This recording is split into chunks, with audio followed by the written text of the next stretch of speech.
Hi, I'm Tracy Bonebrake Miller and doing my wrap up video for our course. We are to ask, we have been asked, in your opinion, what was the big picture of this course? And I definitely think the big picture of this course, it's kind of funny, but I think of the golden rule, treating others as you would want to be treated. So, in a leadership position, in a coaching position, as a teacher, as a group fitness instructor, making sure that people are feeling welcomed, making sure that they're being seen, and being kind. Oftentimes we might think of that traditional hardcore coach who is dropping the hammer and being really rough. And we all need that discipline and we all need that structure. That I also think it's important to temper that with making sure that we're being kind and understanding each individual's needs, because we want people to come back to whatever it is. So in whatever realm that is, if we're coaching, we want our athletes, we want to build our team. We don't want to tear it down.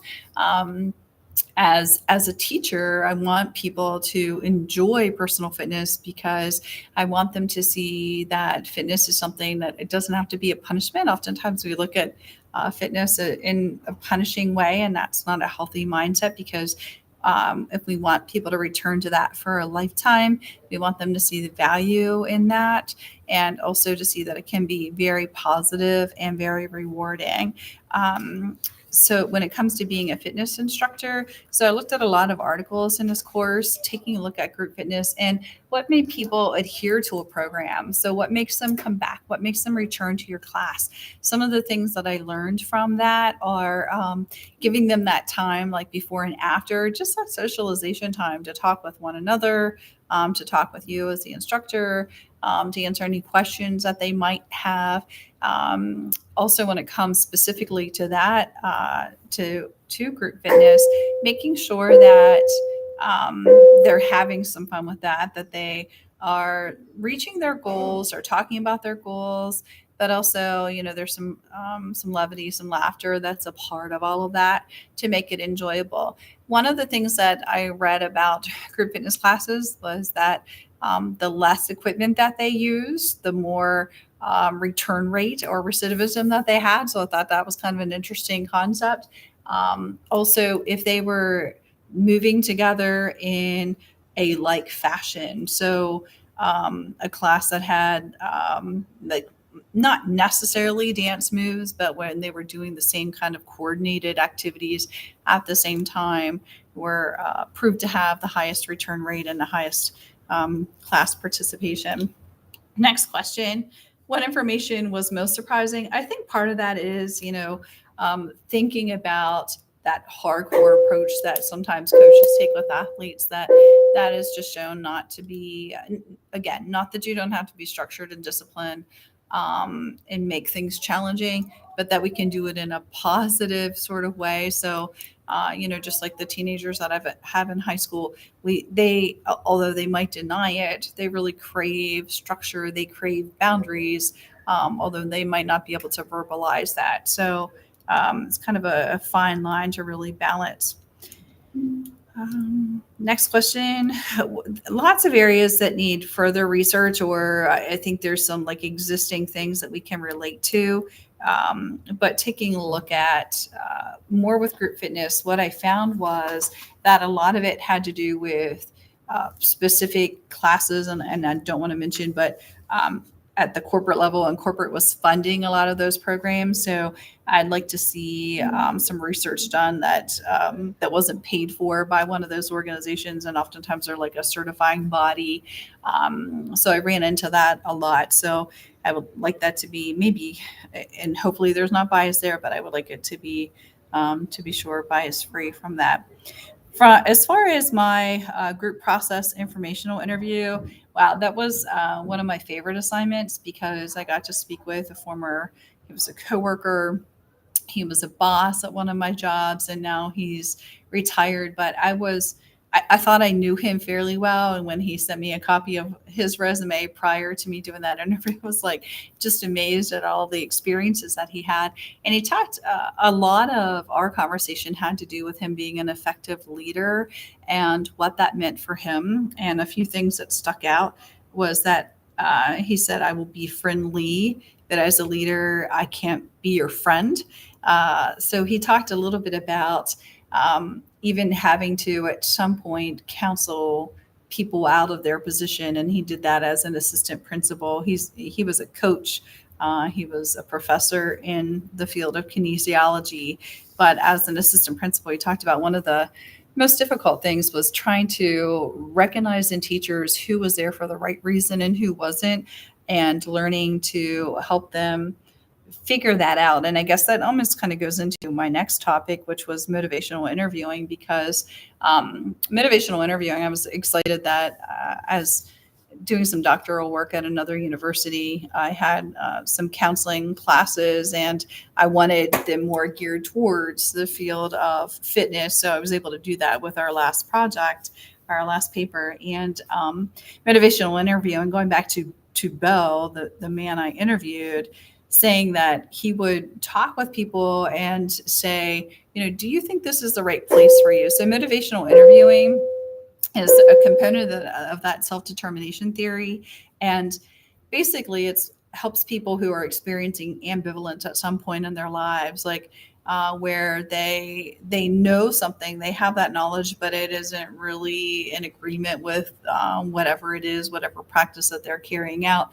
So ideally, by asking people the right questions, they can come to the appropriate solution or conclusion themselves. So when it came to that example, he would ask, where do you see yourself in 5 years, and what are the most beneficial parts of your job and the things that you like the most.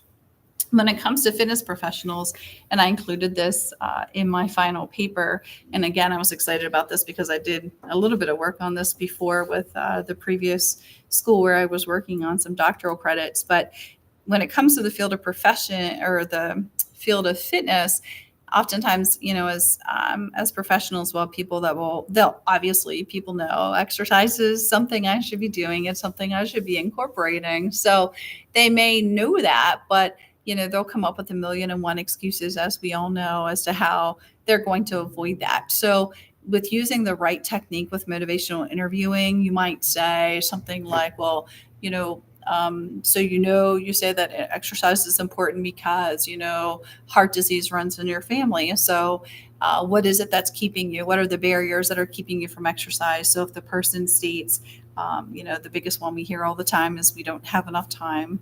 And so you say, well, what does the structure of your day look like? So they might share a little bit about that, and you might help them to identify, by continuing that series of questioning, help them to identify places where they can incorporate some activity and some movement, where they feel powerful. It's very empowering to them because it helps them. It shows them that they're coming up with a solution. So you just have to be effective in helping them.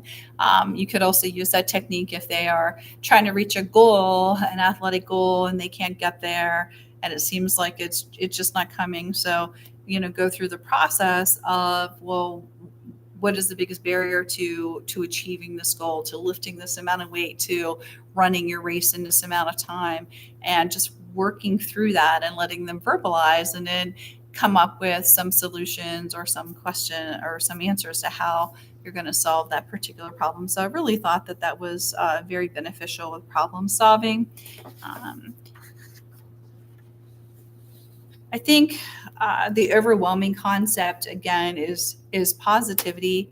And the other aspect that I really got into with doing the work for this course is talking about cueing. And as a fitness instructor, how I say things, different cues, and how those different cues might appeal to various individuals, both using internal and external cueing, with how that feels, and that looks at our motivation as well. So just being very positive with that.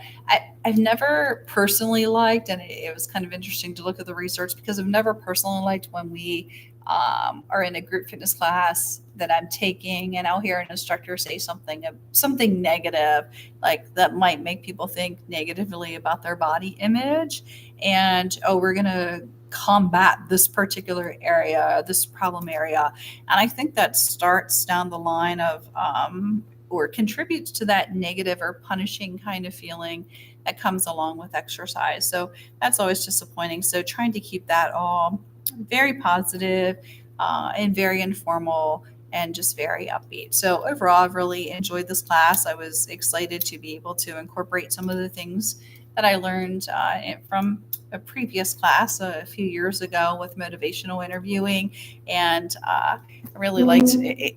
It's funny that being a group fitness instructor is one of my side gigs, but of course with teaching personal fitness at the high school level, a lot of the things really I do use skills from both places, skills that I learned from this course in both of those particular places. So it was fun to be able to do that and take a closer look, because it's almost more of um, a personal interest as much as it is a professional one. So thanks very much to all of you. I've really appreciated our interactions and our discussion boards, and so I appreciate being able to learn and grow with all of you at the same time. And hopefully all of you have a very Merry Christmas. Oh, one other thing that I wanted to add, and